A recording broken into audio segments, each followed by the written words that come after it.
श्री गुरुवे नमः। धन्य धन्य सतगुरु सुखदा श्री महिमा कही न जाए। जो कछु कहो तुम्हारी कृपा मौते कछु न बसाए। सर्वत्र सर्वदा वर्तमान सद्गुरु महाराज जी के पावन चरणों में कोटि कोटि नमन। उपस्थित गुरुजन, धर्म प्रेमी सत्संगी बंधुओं, पूजनीय माताओं तथा भक्तिमती बहनों, एक दिवसीय संतमत सत्संग का आयोजन परम श्रद्धेय भगेंद्र भाई साहब के निवास स्थान पर हो रहा है। कोई भी कार्य होता है उसके पीछे कारण होता है। यहाँ जो सत्संग हो रहा है इसके पीछे भी कारण है। भगेंद्र भाई साहब को पुत्र रत्न की प्राप्ति हुई है, अर्थात मुकेश बाबू को एक सुपुत्र की प्राप्ति हुई है। इसी अवसर पर यहाँ एक दिवसीय संतमत सत्संग का आयोजन रखा गया। अभी हम लोग श्रवण कर रहे थे सत्संग योग से, लेकिन महोपनिषद से पाठ किया गया कि मोक्ष के द्वार पर 4 द्वार पार करते हैं: शम, विचार, संतोष, साधु संग। जैसे विष्णु भगवान के दरबार पर जय विजय रहता था। जय विजय से जब तक कोई मिलते नहीं, विष्णु भगवान के पास नहीं जा सकते थे। विष्णु भगवान से जिनको भेंट करना था पहले जय विजय से भेंट करते थे। उनसे आज्ञा पाकर ही वे विष्णु भगवान का दर्शन करते।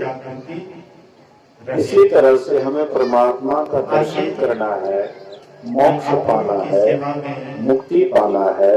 इसके लिए भी हमें ये 4 द्वारपालों से पहले भेंट करना होगा। कौन कौन है 4 द्वारपाल? कहते हैं शम, विचार, संतोष, साधु संग। इसलिए ये 4 द्वारपाल है। अगर हम उल्टाते हैं तो साधु संग, संतोष, विचार, शम, ये 4 हैं। सबसे पहले साधु संग। साधु संग से क्या मतलब है? हम जैसे का संग करते हैं हमारे मन पर उसी तरह का छाप पड़ता है। हम चोर की संगति करते हैं, चोर का गुण हमारे अंदर आता है। हम कोई लुच्चे व्यक्ति का साथ करते हैं, उसका रंग चढ़ता है। पापी व्यक्तियों का साथ करते हैं, उसका संग का रंग चढ़ता है। मतलब जिस व्यक्ति के लोगों से संग करते हैं, उनकी बात को सुनते हैं, हमारा मानसिक स्थिति भी वैसा ही हो जाता है। ये निश्चित ही महाराज को काफी बोलना था। तो उन्होंने सोचा इसको एकाएक अगर काशी भेजा जाए, ये नहीं जाना, इसलिए काशी की प्रशंसा, काशी की चर्चा जब भी आते थे पांचों भाई पांडव कौरवों की सभा में, तब तक वे लोग काशी की प्रशंसा करते कि काशी नगरी बड़ा ही अच्छा है, बड़ा सुंदर है, देखने योग्य है, रमणीय है, पवित्र नदी गंगा है, देवालय है, शिवालय है, इसलिए बड़ा सुंदर स्थान है। तो बड़ाई बराबर किए, बड़ाई सुनते सुनते पांचों भाई पांडवों का मन काशी की ओर मुड़ा और एक दिन में बड़े पिता से कहते हैं, धृतराष्ट्र से कहते हैं कि पिताजी हम लोगों की इच्छा है काशी घूमने की। विचार को पहले से ही बना हुआ था, इन लोगों को काशी भेजना है। जैसे धृतराष्ट्र से पूछते हैं कि हमको काशी जाना है, धृतराष्ट्र कहते हाँ क्यों नहीं, जाना चाहिए। दुर्योधन पहले से ही वहाँ पर एक सुंदर मकान बना रखा था और वह मकान बारूद, घी, तेल, जौ ऐसे ऐसे द्रव्य से वह मकान बना था, जिससे कि आग छुआने की देरी जलने में देर है। तो मकान में दुर्योधन ठहराए पांचों भाई को। जब ये लोग जा रहे थे, काशी की यात्रा करने वाले थे, गुरु जी रास्ते में मिल जाते और गुरु जी कहते हैं मलिक से भाषा कि जो स्थान रहने योग्य है वहाँ पर रहना चाहिए और जो स्थान रहने योग्य नहीं है वहाँ नहीं रहना चाहिए। हाँ, अगर जो स्थान रहने योग्य नहीं है वहाँ पर भी रहना पड़े तो सचेत होकर देना, सावधान होकर देना। जब जंगल में आग लगती है तो जितने भी पशु पक्षी है सब राख हो जाते हैं, लेकिन दिल में रहने वाला चूहा उसका नाश नहीं होता। दिन में हम सूर्य के द्वारा दिशा का ज्ञान करते हैं, रात्र में नक्षत्र आदि के द्वारा हम दिशा का ज्ञान करते हैं। मतलब सांकेतिक भाषा में ये बता दिए, सूचना दे दी। ये पांचों भाई जब आए काशी मंदिर में रहने का स्थान जो दिखा दिया तो युधिष्ठिर जी महाराज कहते हैं भीम से भीम भैया देखो यह मकान किस चीज का बना हुआ। भीम का ध्यान सबसे बड़ा तेल है। अच्छा किए तो बिना लेने के बोलिए श्री सदगुरु। तो भीम का ध्यान शक्ति तेज है, सुनने से भी बहुत कुछ मालूम कर लेते हैं। जैसे गुरु महाराज जी का ध्यान शक्ति बड़ा तेज है। गुरु महाराज जी को किसी कमरा में ठहराते थे, अगर कहीं पर नुका चुरा करके खाने या कोई नशीला पदार्थ रहता था तो गुरु महाराज जी कहते थे कि यहाँ पर कोई नशीला है, उल्टी होने लग जाता था। कहते थे हुजूर नहीं है, न बढ़िया से खोजिए। अब बढ़िया से खोजते थे तो कुछ न कुछ नशा मिल जाता था। मतलब नशा बर्दाश्त नहीं होता था। एक बार महर्षि शाही स्वामी जी महाराज 2 मंजिला पर से नीचे उतर रहे थे और गुरु महाराज को आकर के प्रणाम किए तो गुरु महाराज कहते हैं कि शाही जी जब आप आने लग जाते हैं तो हम जान जाते हैं कि आप आ रहे हैं। तो शाही स्वामी जी महाराज कहते हैं कि हुजूर के लिए कौन बड़ी बात है, हुजूर तो अंतर्यामी हैं, वो तो सब कुछ जानने वाले हैं, तो हुजूर के लिए कौन बड़ी बात है कि हम आने लगे या हुजूर जान गए। नहीं, ये बात नहीं है। आप लौंग, इलायची, सौंफ, हाँ सुपारी वगैरह खाते हैं, उसका सुगंध मेरे पास आ जाता है। आप जो लौंग, इलायची, हाँ सौंफ, सुपारी खाते हैं उसका सुगंध मेरे पास आ जाता है। मतलब गुरु महाराज का घ्राण शक्ति बहुत तेज थी। इसी तरह से भीम का भी घ्राण शक्ति बड़ा तेज था। भीम भी सूंघ करके देखते हैं, कहते भैया ये तो बारूद, तिल, जौ, घी आदि ऐसे द्रव्य से यह मकान निर्मित हुआ है कि केवल आग लगाने की देरी है और जलने में देर नहीं लगेगा। तो भीम युधिष्ठिर जी महाराज कहते हैं अच्छा हम लोगों को सावधान रहना चाहिए, ये रहने योग्य स्थान नहीं है, पता नहीं कब इसमें आग लगा दी जाएगी, इसका कोई ठिकाना नहीं है, इसलिए रात को भी जग करके रहना चाहिए। तो दिन में ये लोग क्या करते थे, शिकार के बहाने गेट होकर के निकलते थे और जंगल पहाड़ आदि का मतलब दिशा का ज्ञान करते थे कि अगर संजोग से घर में आग लगेगी तो यहाँ से निकलेंगे तो किस रास्ते से निकलेंगे, किधर निकलेंगे। तो वे लोग जो है यह रास्ता खोजते थे, जंगल जाते थे शिकार के बहाने। इसी तरह से कुछ दिन तक रहे। जब वह समय आया जिस रात में आग लगाते उस रात में ये चारों भाई पांचों भाई जग रहे थे। मालूम हो गया कि आज इसी रात को इस मकान में आग लगाया जाएगा। तो भीम से कहते कहीं पर खोखला जगह भी है। तो जांच पड़ताल करने के बाद बोले कि हाँ एक जगह खाली है। तो वहां से पत्थर हटा करके देखा गया तो वहां सुरंग था। तो उसी रात में ये चारों भाई, उसकी माँ कुंती, ये सब के सब निकल जाते उस रास्ते से और भीम से कहते हैं कि तुम आग लगा दो। भीम आग लगा देते हैं, मकान जलने लगा। उसमें हील था जो मकान बनाए थे और दुर्योधन उसके लिए शराब, मांस आदि खूब सुंदर व्यवस्था किए हुए थे। वे लोग शराब पी करके मांस खा करके मतवाला थे और आग लगा देते हैं तो सब के सब उसी में जल करके राख हो जाता है। ये पांचों भाई उसकी मां कुंती वहां से निकल जाती है।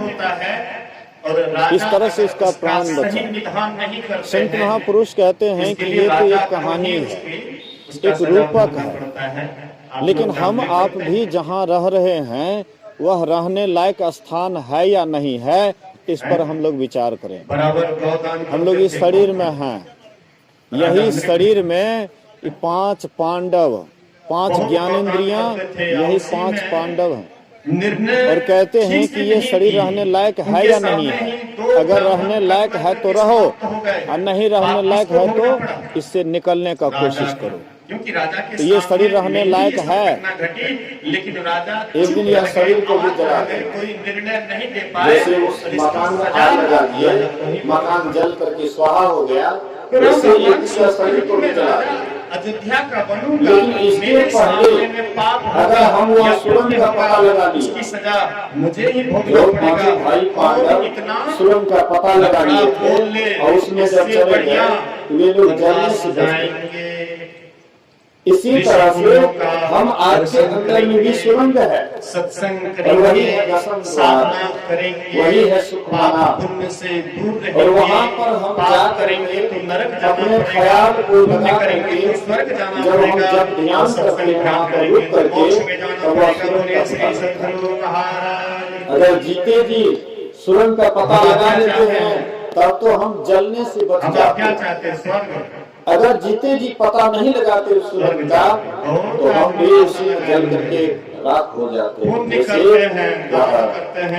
करते हैं पांचों बाबा स्वर्ग मिल जाता। बड़ा अच्छा जो आदिवासी थे जो मकान बनाए थे, अगर आप तो वहाँ जल करके इसी में राख हो गया, उसी तरह स्वर्ग भी राख हो जाएगा। शरीर से जहाँ से लगा होता है दुख ही मिले, वह जब स्थान छूटता है लाभ हो, उसके बाद हानि भयंकर हो जाए। जैसे हमको इस मकान से लगाओ, एक दिन कोई घर से जल करके निकालेंगे, उस समय में हम खुश नहीं रहेंगे, हानि सदा के लिए खत्म हो जाए। हम हाय हाय करेंगे कि तुम मेरी मकान से क्यों निकालते हो। इसी तरह से ये शरीर में भी रहते रहते इस घर से भी, इस शरीर के मकान से इतना हम और वह व्यस्त हो जाते हैं, इसको अपना बना लेते हैं आप हरिद्वार चले जाइए, यमराज ऋषिकेश चले जाइए, निकालते हैं। हम आप क्या दान करते हैं, ऋषिकेश हरिद्वार में जाकर के लेकिन दान देखिए कैसे करते हैं। मुंगरीन मारक के ट्रक प्राण निकासन अन्न गिरा देते, विकल हो शरीर अकरोड़े मनवाद बेटी का पेटी रुपया गिरा देते हैं। वह दिन जब आएगा अब हजार महात्मा तो इस शरीर में से प्राण निकालेंगे, यमदूत मार मार करके निकालेंगे, और इसमें कितना हो आप चिल्लाएंगे, हमारी बात को पुकारेंगे, कोई भी मदद कर लेंगे। देखिए कितना दानी है, लेकिन केवल वो दान एक भी ही उपाय है, दानी का भी अंत में कि जीते जी वह स्थान को देख लीजिए। अंतिम में अगर पहले ही वह रास्ता देखा चला गया, इसीलिए तो शरीर छोटे समय में का हम उस संचय रास्ते भी से करते निकल हैं, जाएंगे, न पाप की यमराज तरफ जाते नहीं हैं, जाते। न पुण्य की तरफ जाते हैं, यमराज मोक्ष हाथ की तरफ मारते जाते रहेंगे। हैं। ये किस रास्ते से निकल अंतिम गए? परमात्मा को पाते हैं। इसलिए गौरवनाथ जी महाराज कहते हैं, राम भगवान जाता भी ऐसा योगी थे नहीं। न हो पावा। हम आप होते योगी लोग जब शरीर छोड़ते राम हैं भगवान घबराते नहीं, तो वे भी जान नहीं पाते हैं कि किस रास्ते से राज के चले। बदले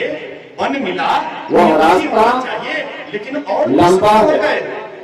वह मार्ग माँ के चौड़ा पास है, गए और कहते हैं जिस माँ, रास्ते क्या पर बात है, जिस मार्ग पर पिताजी बहुत को आदमी पकड़े जाते हुए हैं, और तू कुबेर वह से बात रास्ता नहीं बैठी महीन है। कारण क्या है? वह रास्ता सकरा है, जिस पर कोई बोले बीमार नहीं जाता है। ईसा मसीह कहते हैं, अगर ईसा लोग मसीह मुझे कहते पहले हैं, जानते तो मैं वह अपना रास्ता मन चला लंबा जाता। है, वह रास्ता मोटा है, जिस पर मैं बहुत अभी आदमी अपनी जाते माँ हैं। से विदा लेता हूँ, जैसे आप हम तुमसे देख भी रहे विदा हैं लेकर रोड के, पर, पिता से विदा लेकर के मैं जो भी पढ़े लिखे हैं, अनपढ़ हैं, सबके लिए रोड बना हुआ चले गए है, राम। सब उस रास्ते पर जाते हैं। अपनी माँ की लेकिन उस रास्ते का कभी अंत नहीं होता है। कौशल्या माँ जब एक दिन उस रास्ते से चलते आगे सजा चलते जम के ही खाई में विष्णु गिरते हैं। भगवान के आगे में एकदम लेकिन एक रास्ता वह महीन रास्ता अगर है, मेरा बेटा राजा वह बनेगा, सूक्ष्म रास्ता है, अब बेटा वह जब धीमा आया, रास्ता है। कहते उस बेटा रास्ते से कोई तैयार हो गया, नहीं बोले कि माँ और जो तैयार इस तो हो रास्ते गया, को लेकिन पता लगा राज लेते करने हैं, के लिए नहीं, असल में वही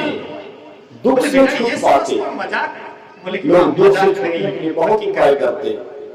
अब मुझे लोग अयोध्या सोचते कराते हैं नहीं, हमारे पास में धन की कमी मुझे है, इसलिए हम दुखी हैं। लेकिन धन की कमी है इसलिए आप दुखी हैं, ऐसा कभी भी नहीं सोचिएगा। जिनके पास में अपार धन है वे सुखी हैं, ये भी कहने योग्य बात नहीं, ये भी मानने योग्य बात नहीं है। बस 14 वर्ष के लिए जिनके पास अपार धन है वे भी दुखी हैं, अपार धन है वे भी दुखी हैं। माँ से विदा लेते हैं कि कई माँ से विदा लिए, अपने पिता से विदा लिए, चलने लग जाते हैं। मालूम हो जाता है सीता मैया को, सीता मैया जानती है कि राम भगवान वन को जा रहे हैं। माँ सीते आती है, प्रभु के चरणों में प्रणाम करती है और कहते हैं प्रभु आप वन को जा रहे हैं? बोले कि हाँ सीते मैं वन को जा रहा हूं, तुम यहां रहो, यहां मन नहीं लगे फिर जनकपुर चले जाना, क्योंकि तू राजकुमारी है, तू जनक दुलारी है, तू सुकुमारी है, तू कभी वन के दुख को नहीं देखी है, इसलिए हठ मत करो, मैं जा रहा हूं। सीता जी कहती है कि नाथ मैं राजकुमारी हूं तो आप भी राजकुमार हैं, मैं सुकुमारी हूं तो आप भी तो सुकुमार हैं, आपने मुझ में क्या अंतर है, इसलिए प्रभु मुझे भी साथ लीजिए। कहते नहीं सीते हट मत करो, हट करोगी बाद में पछताओगी।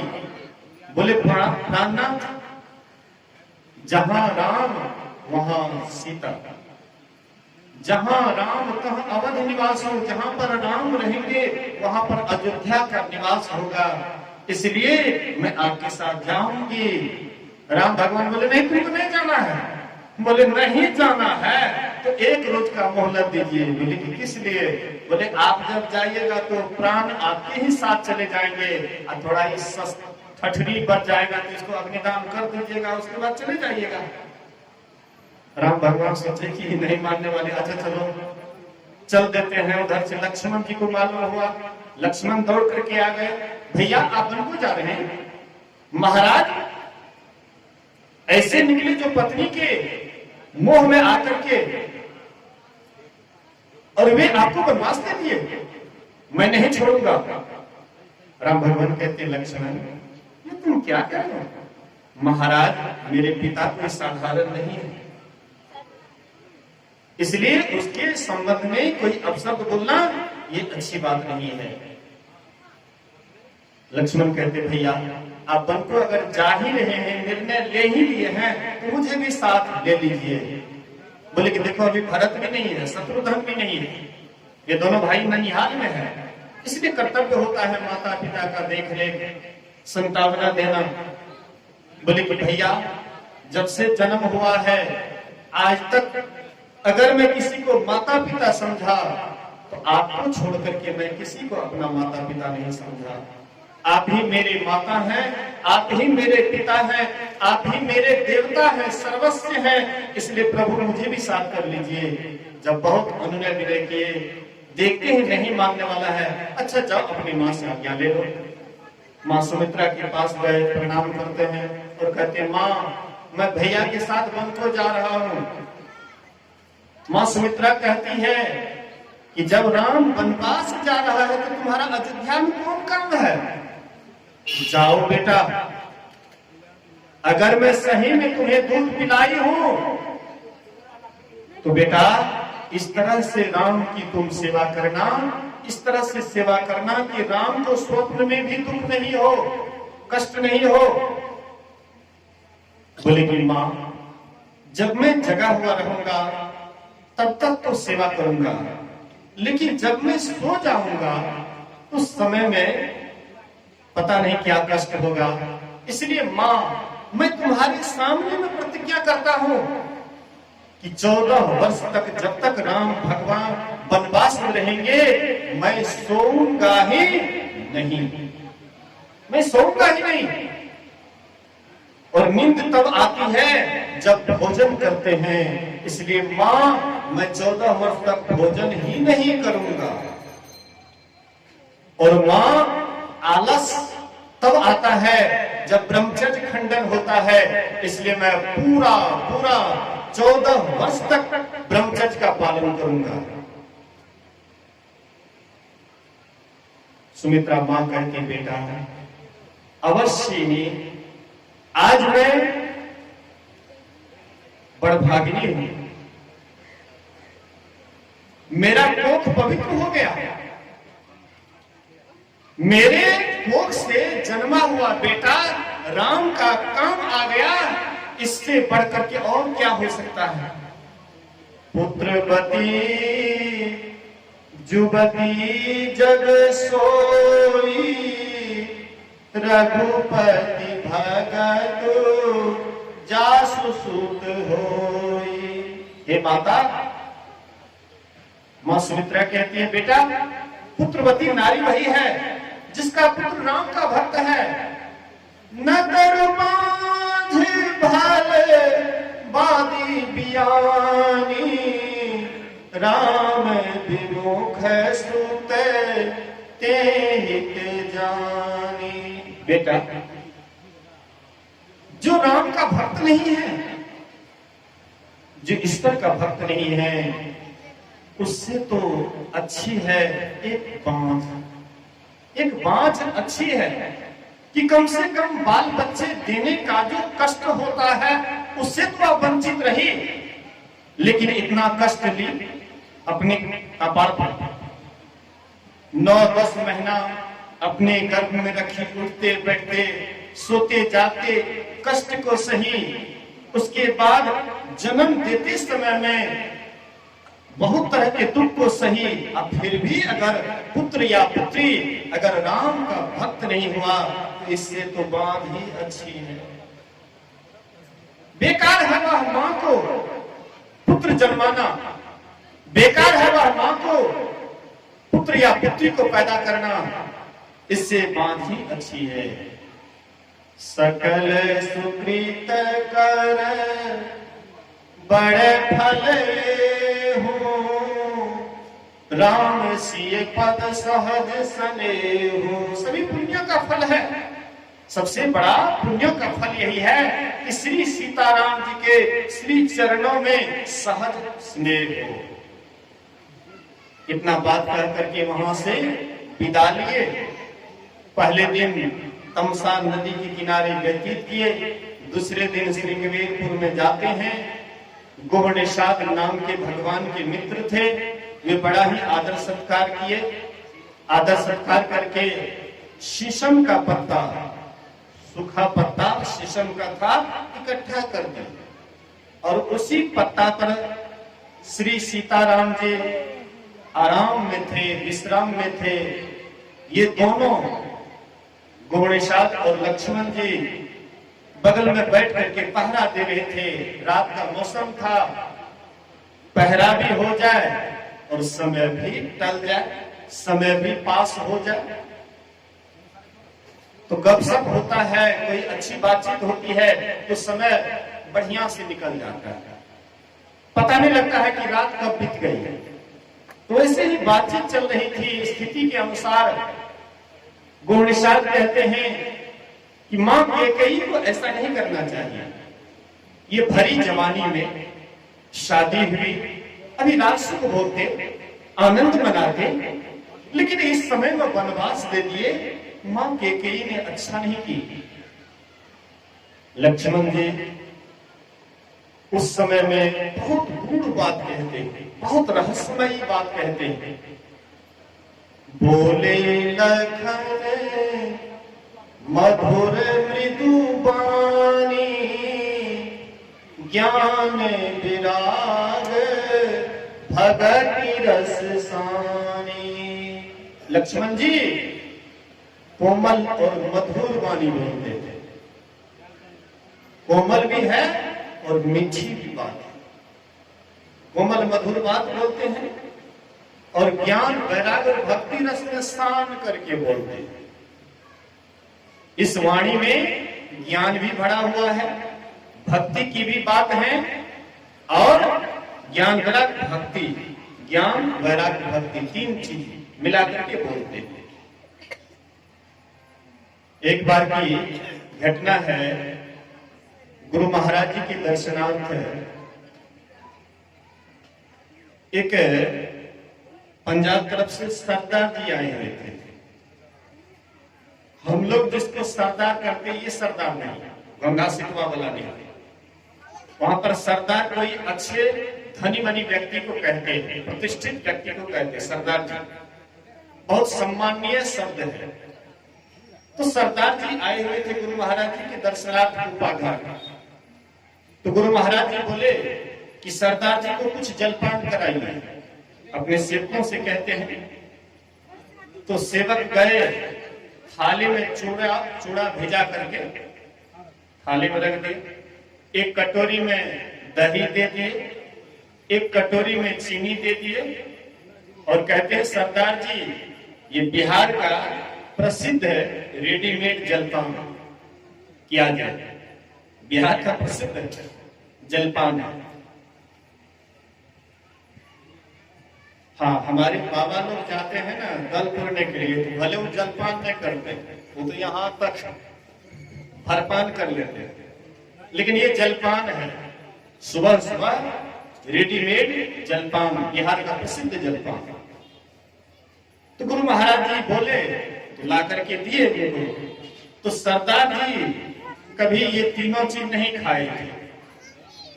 तो सरदार जी क्या करते हैं कि पहले चम्मच लगाते हैं चूड़ा में, मुंह में लिए, ये तो पंसा पानी भिगा करके दिए थे, पंसा लगता हो, ये बढ़िया नहीं लगता है। उसके बाद दही में चम्मच दिए, मुंह में लिए, बोले कि ये भी उतना बढ़िया नहीं लगता है। चीनी में चम्मच दिए, बोले कि हाँ ये कुछ बढ़िया लगता है। उधर से सेवक देख रहे थे, बोले सरदार जी ऐसे बढ़िया नहीं लगेगा। बोले कि कैसे? बोले कि तीनों को मिला दीजिए, तीनों को शाम दीजिए और उसके बाद खाइए, तब देखिए स्वाद। सरदार जी तीनों को मिलाए और जैसे मुंह में लिए, बोले वाह बहुत सुंदर स्वाद, बोलिए श्री सतगुरु। वैसे ही लक्ष्मण जी भी तीनों चीज शांत करके बोलते हैं, ज्ञान वैराग्य भक्ति, ये तीनों चीज शांत करके बोलते हैं।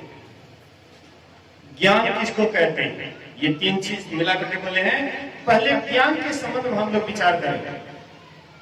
हम लोग सोचते हैं कि हम आप स्कूल कॉलेज जाते हैं, वहां पर जो नॉलेज मिलता है, हम आपके मन में होता है कि हम ज्ञान प्राप्त कर लेंगे, अब हमें कोई ज्ञान की आवश्यकता नहीं है। लेकिन ये ज्ञान नहीं है, ये ज्ञान के ऊपर में एक पर्दा है। भौतिक विद्या आप पढ़ लिए, इससे आपके अंदर जो असली आत्मा का ज्ञान था उसके ऊपर एक पर्दा और पड़ गया। इसीलिए ज्ञान असल में किसको कहते हैं? गुरु महाराज कहते हैं ज्ञान असल में जानने को कहते हैं। क्या जानना? माया इसन आप कह जान कहिए सो जीव, बंध मोक्ष प्रद सर्व पर माया प्रेरक शिव। जो अपनी आत्मा को नहीं जानते, जो ईश्वर को नहीं जानते, माया को नहीं जानते, उसे ही जीव कहते हैं। और बंधन और मुक्ति को देने वाले को ईश्वर परमात्मा कहते हैं। तो जो आत्मा का ज्ञान जानते हैं, परमात्मा का ज्ञान जानते हैं, असल में यही ज्ञान है। बाद बाकी जितने भी सब के सब अज्ञान है। तो ज्ञान वैराग्य, वैराग्य क्या है? संसार से अभी हम राग किए हुए हैं, संसार से जुड़े हुए हैं, बेटा से जुड़े हुए हैं, बेटी से जुड़े हुए हैं, धन दौलत से जुड़े हुए हैं, मकान दुकान से जुड़े हुए हैं। ये जितना भी जुड़ना है एक राग हमारे अंदर का हो जाता है। और ये राग को छोड़ करके उल्टे दिशा में, यानी संसार से उल्टा परमार्थ, जब हम परमात्मा की तरफ चलने लग जाते हैं, इसी का नाम है वैराग्य। भक्ति, भक्ति कहते हैं सेवा को। जिस सेवा से सेव्य खुश हो जाए वही उसकी भक्ति है। तो परमात्मा जिस सेवा से खुश हो जाए यही परमात्मा की भक्ति है। ये तीन चीज स्थान करके लक्ष्मण जी बोले, काहु न को सुख दुख कर दाता, निज कृत करम भोग सुनो भ्राता। हे भाई, कोई किसी को सुख दुख नहीं देता है, सबको अपने ही कर्मों का फल भोगना पड़ता है। जोड़ वियोग ये सब जितनी भी हैं, मिलना बिछड़ना, मित्र शत्रु मध्यस्थ, कहते सब भ्रम के फंदे हैं।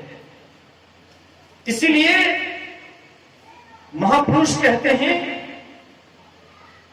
कि ये जो भी कर्म करते हैं, भला बुरा फल भोगते हैं, सब अपने ही कर्मों का फल है। किसी के बदले में किसी को सुख दुख नहीं मिलता है। आप अच्छा कर्म करेंगे, कोई पत्नी कर्म अच्छी करेगी तो पति को मिल जाएंगे, ऐसी बात नहीं है। और कोई पति अच्छे कर्म को करेंगे तो पत्नी को मिल जाएंगे, ये भी सही बात नहीं है।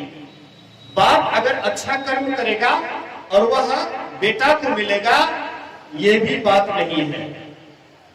बेटा अगर बढ़िया कर्म करेंगे और वह लाभ बाप को मिलेंगे, ये भी बात नहीं है।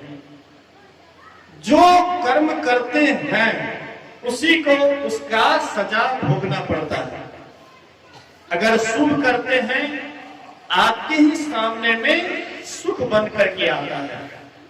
अगर हम अशुभ कर्म करते हैं तो हमारे सामने में वही दुख बन करके आता है। तो दुख तो कोई पसंद करते नहीं है। किसी से भी पूछिए, आपको सुख चाहिए या दुख चाहिए? कोई भी संसार में ऐसा लोग नहीं आपको मिलेंगे कि हमको दुख चाहिए, सुख नहीं चाहिए। कोई भी दुख को पसंद नहीं करते हैं, लेकिन नहीं चाहते हुए भी दुख हमारे सामने में आ जाता है। दुख से हम कितना ही पिंड छुड़ाते हैं, कितना ही भागते हैं, लेकिन दुख हमारा पीछा ऐसे करता है जैसे शरीर की छाया। शरीर की छाया जैसे आपका पीछा नहीं छोड़ता है, जहां जाते हैं शरीर की छाया भी आपके ही साथ जाता है। ऐसे ही हम आप दुख से भागने का कितना ही प्रयास करते हैं, लेकिन और दुखे में चले जाते हैं। एक राजा भिनसर के समय सपना देखते हैं। सपना में देखे कि कोई काली छाया मेरे कांधे पर हाथ रखती है और कहती है, राजा मैं तुम्हें चेताने के लिए आई हूं, तुम हो सके तो कहीं सुरक्षित जगह चुन लो, क्योंकि मैं मृत्यु हूं, मैं काल बन करके आई हूं, इसीलिए तुम्हें अगर भागना है तो भाग जा, नहीं तो तुम्हारी कल संध्या में मृत्यु हो जाएगी, इसलिए तुम अपना सुरक्षित स्थान खोज लो। तो राजा मृत्यु के डर से एक तेज घोड़ा, जो सबसे तेज घोड़ा था, उस पर राजा बैठे मंत्रियों से सलाह विचार करते हैं। मंत्री कहते हैं, हाँ हाँ, वह तेज घोड़ा पर इतना दूर चले जाइए जहां पर मृत्यु की भी दाल नहीं गलती है, आप अच्छा से अच्छा सुरक्षित से सुरक्षित जगह पर चले जाइए। राजा को मन भाया, मंत्री की बात उनके दिमाग में अटा और वे बैठे और चलते बने।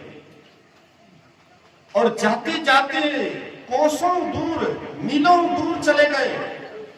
एक बगीचा था, शाम का समय हो गया था, घोड़े को बांध दिए, देखा कि बड़ा स्वच्छ और बड़ा अच्छा जगह है।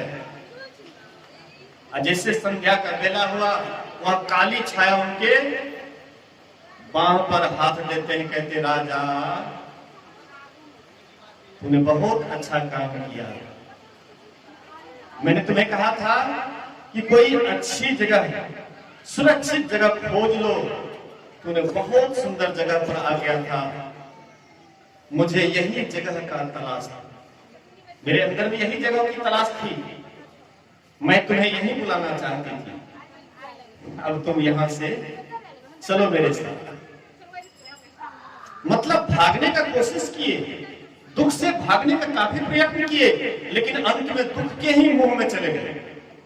हम आप भी भागने का खूब कोशिश करते हैं, लेकिन भागते भागते अंत में दुख के ही खाई में गिर जाते हैं। इसलिए संत महात्मा कहते हैं कि तुम जैसा कर्म करोगे उसकी सजा तुमको भोगना पड़ेगा। इसलिए कोई भी कर्म करते हो तो कर्म करने से पहले सतर्क होकर के कर्म करो, सोच समझ करके कर्म करो कि कौन सा कर्म करें जिसका फल हमें आंख से आंसू बहा करके नहीं भोगना पड़े। हम ऐसा कर्म करें जिससे कि खुशी खुशी उसको भोगें, प्रसन्न होकर के भोगें। इसलिए हड़बड़ा करके कोई कर्म नहीं करना चाहिए। कहते हैं, अनुचित उचित काज कछु हो, समुझी करिए भल कह सबको, सहसा करी पाछे पछताही, कहि वेद बुध ते बुध नाही। कहते हैं उचित हो या अनुचित हो, लेकिन सोच समझ करके कर्म करना चाहिए। उचित कर्म भी हो तो उस पर भी विचार करना चाहिए। उचित है, करने के बाद इसका परिणाम क्या होगा। अनुचित तो करना ही नहीं चाहिए। तो सोच समझ करके जो कर्म करते हैं वही आगे उसी का जीवन सुखी होता है। कहते हैं अग्र सोची सदा सुखी, जो आगे के लिए सोचते हैं वे सदा सुखी होते हैं। इसलिए सोच समझ करके कर्म कीजिए। संत पलटू साहब कहते हैं, अपनी अपनी करनी अपने अपने साथ, अपने अपने साथ करे जो आगे आवे, बाप के करनी बाप, पूत के पूते पावे, जोड़ू के जोड़ू ही फले, खसम के खसम को फलता, अपनी करनी सेती जीव सब पार उतरता, नेकी बदी है दोई और न संगी कोई, देखो पूछ विचार संगी जई है दोई, पलटू करनी और की नहीं और के साथ, अपनी अपनी करनी अपने अपने साथ। जो तुम कर्म करते हो तुम्हारे साथ रहता है। इसलिए सोच समझ करके कर्म करिए। हम आप सोचते हैं कि हमारे जीवन में कभी दुख ना हो, लेकिन हम लोग कर्म करते हैं कौन? दुख वाला ही। करे बुराई सुख चहे, कैसे होए निबेह, आरोपे पेड़ बबूल का, तो आम कहां से होए। बड़ा सुंदर भजन है, आइए यह भजन सुनते हैं। बड़ा प्रेरणादायक भजन है। और भजन केवल गाने के लिए नहीं होता है, इसको भजाना चाहिए, गहराई में उतरना चाहिए। कहते हैं कर्म किए जा फल की इच्छा, मत कर ए इंसान, ये है गीता का ज्ञान, ये है गीता का ज्ञान, ये है गीता का ज्ञान, ये है गीता का ज्ञान। छोड़ दिए कैसे अहने निक लागे छे। बोलिए श्री सद्गुरु महाराज। तू जब बोले लागे छे तो लोग के ध्यान ओने चल जाए छे, तो शब्द पर ख्याल नहीं रहे छे, संतवाणी में ख्याल नहीं रहे छे, वो नहीं ख्याल चल गए। ढोलक हारमोनिया के आवाज बड़ा बढ़िया लागे छे, मन के मोह ले छे। लेकिन किसी से मन को मोहाने मत दीजिए, सही चीज को पकड़िए। कर्म किए जा फल की इच्छा, मत कर ए इंसान, ये है गीता का ज्ञान, ये है गीता का ज्ञान, ये है गीता का ज्ञान, ये है गीता का ज्ञान। हम लोग रामायण पढ़ते हैं, रामायण में लोग अटक जाते हैं, रामायण में लोग कथा कहानी में बह जाते हैं। गीता पढ़िए, अगर सही ज्ञान प्राप्त करना है गीता पढ़िए। गीता में भगवान कृष्ण ऐसे ज्ञान दिए हैं, इस तरह का ज्ञान दिए हैं, जितना आप गीता को पढ़िएगा उतना ही आपके अंदर में त्याग वृत्ति आएगी। और गीता शब्द का बारंबार उच्चारण कीजिए तो तागी शब्द हो जाता है, त्यागो। गीता बहुत अनमोल ज्ञान है, हम आप नहीं समझते हैं। इसलिए कहते हैं कर्म किए जा फल की इच्छा, मत कर ए इंसान, ये है गीता का ज्ञान, ये है गीता का ज्ञान, ये है गीता का ज्ञान, ये है गीता का ज्ञान। हम अशुभ कर्म करते हैं, अशुभ तो करना ही नहीं चाहिए, क्योंकि आपको दुख नहीं चाहिए। शुभ भी करना चाहिए तो ईश्वर को अर्पण करके करना चाहिए। शुभ भी करना चाहिए तो ईश्वर को अर्पण बुद्धि वाला होकर के कर्म करना चाहिए, आसक्ति रहित होकर के कर्म करना चाहिए। उसका आपको लेप नहीं चढ़ेगा, उसका आपको संस्कार नहीं चढ़ेगा, उसके बदले में आपको दुख सुख नहीं, आप परम सुख की तरफ जाएंगे। इसलिए कर्म किए जा फल की इच्छा, मत कर ए इंसान, ये है गीता का ज्ञान, ये है गीता का ज्ञान, ये है गीता का ज्ञान, ये है गीता का ज्ञान। जैसा कर्म करेगा वैसा फल देगा भगवान, ये है गीता का ज्ञान, ये है गीता का ज्ञान। आया है तू इस दुनिया में बन के एक व्यापारी। हम लोग क्या बनकर के आए हैं?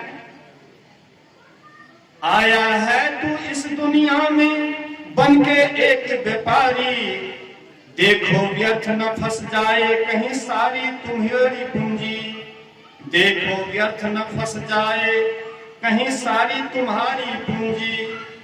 काम करो तुम रखो हरदम प्रभु पर ध्यान, जैसा कर्म करोगे वैसा फल देगा भगवान, ये है गीता का ज्ञान, ये है गीता का ज्ञान, ये है गीता का ज्ञान, ये है गीता का ज्ञान।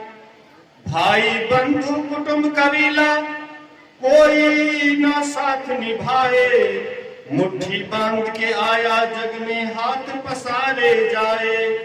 कोई नहीं है इस दुनिया में सबको झूठा जान, जैसा कर्म करोगे वैसा फल देगा भगवान, ये है गीता का ज्ञान, ये है गीता का ज्ञान। करे बुराई सुख चाहे कैसे पावे कोई, रोपे पेड़ बबूर का तो आम कहां से होए। नहीं करोगे भजन प्रभु का, यम का बनेगा मेहमान। जैसा कर्म करोगे वैसा फल देगा भगवान। ये है गीता का ज्ञान, ये है गीता का ज्ञान। जैसा कर्म करेंगे, शुभ कर्म करेंगे, उसका फल सुख सामने आएगा। अशुभ कर्म करेंगे, उसका फल दुख सामने आएगा। तो दुख तो आप पसंद करते नहीं हैं, सुख भी आपके जीवन में सुख से भी वैराग्य हो जाए, ये असली कर्म है। और ये तब तक नहीं होगा जब तक हम ध्यान नहीं करेंगे। ध्यान करने वाले कर्म फल से ऊपर उठ जाते हैं। जो ध्यान करते हैं, साधना करते हैं, वे कर्म फल से ऊपर उठ जाते हैं। इसीलिए ध्यान बिंदु उपनिषद में है, यदि शैल समम पापम विस्तीर्णम बहुयोजनम भिद्यते ध्यान योगेन नान्यो भेद कदाचन। कई योजन तक पहाड़ के समान यदि पाप राशि हो तो वह भी ध्यान योग से नष्ट हो जाता है। जैसे रुई का ढेर है, रुई का पहाड़ है, एक छोटा सा चिंगारी लगा दीजिए, पूरा पहाड़ जल करके राख हो जाता है। वैसे ही जन्म जन्म का किया हुआ पाप का ढेर है, एक बार ध्यान की चिंगारी अगर उसमें लग जाता है तो जितना भी पहाड़ के समान पाप है सब जल करके राख हो जाता है। इसलिए गुरु महाराज कहते हैं, यही मानुष देह समैया में करूं परमेश्वर में प्यार, करूं परमेश्वर में प्यार। कर्म धर्म को जला खाक कर देंगे तुमको तार। यदि कर्म धर्म को जला देंगे, खाक कर देंगे, तुमको तार देंगे। हम परमात्मा के संतान हैं, हम परमात्मा से आए हुए हैं, और जब तक परमात्मा के पास नहीं जाएंगे तब तक हम कितना हो व्यवस्था में रहेंगे, हम दुखी बन करके ही रहेंगे। जैसे एक ढेला है, आकाश में फेंकिए, वह ढेला जब तक अपने जाति के पास नहीं मिल जाता है तब तक वह ढेला अशांत रहता है, हाँ थरथरी रहती है, हिलडोल रहता है। वही ढेला जो अपने जाति में समा जाता है एकदम शांत हो जाता है, स्थिर हो जाता है। इसी तरह से ये जीवात्मा परमात्मा के अभिन्न अंश है, और परमात्मा से जब तक पिछड़े हुए रहेंगे तब तक ये दुखी रहेंगे। कोई बच्चा है, अब बच्चा अपने माता पिता से खो जाए, तो जैसे बच्चा माता पिता से खोता है तो वह बच्चा रोते रहता है, बिलखते रहता है, आंख से आंसू बहाते रहता है। कोई व्यक्ति, धनी मनी व्यक्ति, राष्ट्रपति प्रधानमंत्री मिल जाए, उनको गोद में ले ले, बोले कि बेटा मैं देश का प्रधानमंत्री हूँ, मैं राष्ट्रपति हूँ, इसलिए तुम चुप हो जाए, इसलिए वो बच्चा चुप नहीं होगा। बच्चा को चाहिए अपना माता पिता, और माता पिता को भी चाहिए अपना बच्चा। इसी तरह से हम आप परमात्मा और अपने माता पिता से बिछड़े हुए रहेंगे, चाहे कितना हो बड़ा धन के ढेरी पर बैठ करके रहेंगे, लेकिन कभी भी हम अशांत, कभी भी हम शांत नहीं हो सकते, अशांत रहेंगे। अशांत से तो सुख, जहां अशांति वहां कहां सुख है? तो जहां शांति वहीं सुख है, शांति है परमात्मा में, और हम आप खोजते हैं संसार में, कभी भी मिलने वाला नहीं है। अगर शांति चाहिए, सदा का सुख चाहिए, परमात्मा की भक्ति कीजिए, जिनसे आप पिछड़े हुए हैं उसके पास चले जाइए, सदा की शांति, सदा का सुख मिल जाएगा। इन्हीं में हम लोगों का कर्म खास जल करके राख हो जाएगा। करने के लिए बहुत बात है, लेकिन समय अपनी गति के साथ जा रहा है, 6 बज चुका है, इसलिए आगे नहीं बढ़ूंगा। आइए गायक महोदय से एक भजन सुनते हैं पदावली से, और इसके बाद आरती ओर चलेंगे। बोलिए प्रेम से श्री सद्गुरु महाराज की।